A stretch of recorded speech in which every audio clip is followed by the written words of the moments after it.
Hello children, welcome to my channel Easy 60. இன்னைக்கு Tamil Nadu syllabus standard 10ஓட chapter 3 exercise number 3.5ல third Roman லெட்டரில் fourth some பார்க்கலாம்.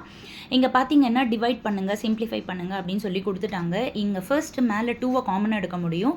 So நான் 2 காமனாக எடுத்தேன்னா 60² - 11t + 4ன்னு கிடைக்குது. இங்கே 2t காமனாக எடுக்க முடியும். இப்போ இங்கே ப்ராக்கெட்டில் இருக்கிற குவாட்ராட்டிக் ஈக்குவேஷனை எழுதி நான் வந்து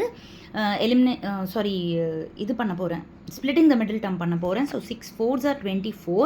அப்போ இதை 8 3s are எழுதுனேன்னா நடுவில் -11 இருக்குன்னா ரெண்டுத்துக்குமே நான் மைனஸ் சைன் கொடுக்க போகிறேன்.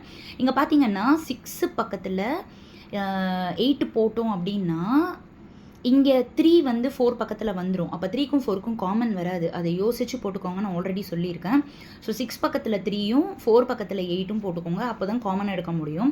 3t காமன் எடுத்தால் 2t - 1 வருது. -4 காமன் எடுத்தோன்னா 2t - 1, 2t - 1 காமன் எடுத்துட்டோன்னா 3t - 4 கிடைத்து. அடுத்தது இந்த குவாட்ராட்டிக் ஈக்குவேஷன் எடுக்கிற இது -8 × +3 -24. அப்போ 6 × -4ன்னு போட்டோன்னா நடுவில் +2 கிடச்சிரும். ஸோ இங்கேயும் வந்துட்டு 3 பக்கத்தில் 6 வர மாதிரி, 4 பக்கத்தில் 8 வர மாதிரி, அப்போ தான் காமனாக எடுக்க முடியும். அதை நீங்கள் பார்த்துக்கோங்க. ஸோ 3t² + 6tயில் 3t காமனாக எடுத்தோன்னா t + 2.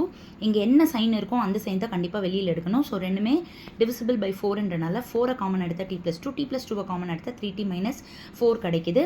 இப்போது இதில் டிவைட் பண்ணிட்டு டிவைடட் பை இதுலேயும் நான் டிவைட் பண்ணிட்டேன். ஃபஸ்ட் எக்ஸ்பிரஷன் அப்படியே எழுதிட்டேன், டிவைட் சிம்பிளை இன்டூவாக மாற்றிட்டு செகண்ட் எக்ஸ்பிரஷனை ரெசிப்ரோக்கல் பண்ணிட்டேன். இப்போ கேன்சல் பண்ணால் tt கேன்சல் ஆகிடும், t + 2 கேன்சல் ஆகிடும், 3t - 4 கேன்சல் ஆகிடும். அப்போ பேலன்ஸ் இருக்கிறத மல்டிப்ளை பண்ணிக்கோங்க. 2 × 2 4 × 2t - 1 டிவைடட் பை 3. அவ்வளோதான், இந்த சம் முடிஞ்சிருச்சு. Thank you children.